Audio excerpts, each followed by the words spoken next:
ও ভাই তুই এখানে কি আছিস রে?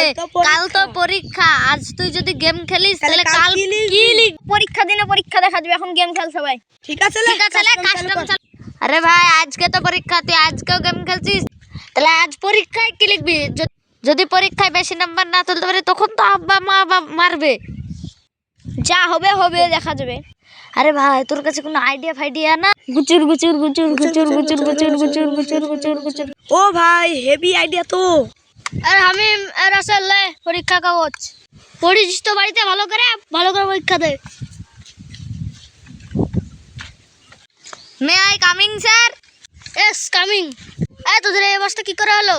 স্যার আমরা পরীক্ষা দিতে আসছিলাম, তখন একটা গাড়ির সাথে অ্যাক্সিডেন্টে আমাদের এই অবস্থা হয়েছে।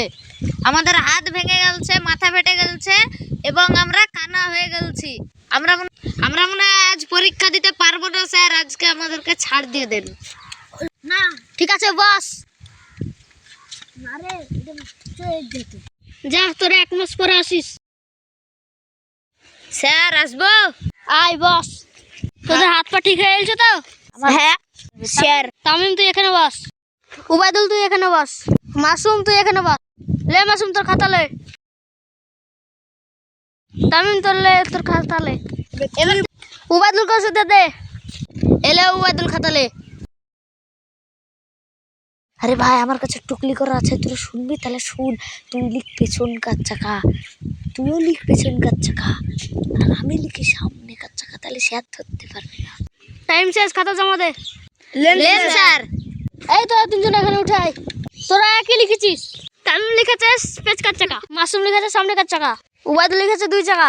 তাহলে আমি কি করে বুঝবো? দাঁড়া তো আর কি মারা ছুটাচ্ছি। এই দিলে শালা চাট বাড়িয়া। ও মা গো বাবা গো, স্যার লাগছে আর পারেন না স্যার, স্যার ছেড়ে দেন। যা তোরা স্কুল থেকে বাড়া। চ ভাই বাড়ি চ। ভাই আমরা তো পরীক্ষা কেমন করে দিনু, ই পেয়েছে 3। ভাই ই পেয়েছে 3, ই পেয়েছে 4, আর আমি পাইছি 3.5। তাহলে তো আমাদেরকে মেরি ফেলবে এই রুটিন যদি আমাদের দেখে আব্বা মা। ভাই আজ আর বাড়ি যাচ্ছি নি। চ জঙ্গলে লুকিয়ে থাকি। তাও তো ভাই বাঁচতে পারবো। ভাই আমি এই জঙ্গলটাতে লুকানো, তোরা বাড়ি চলে গেলে চল যা।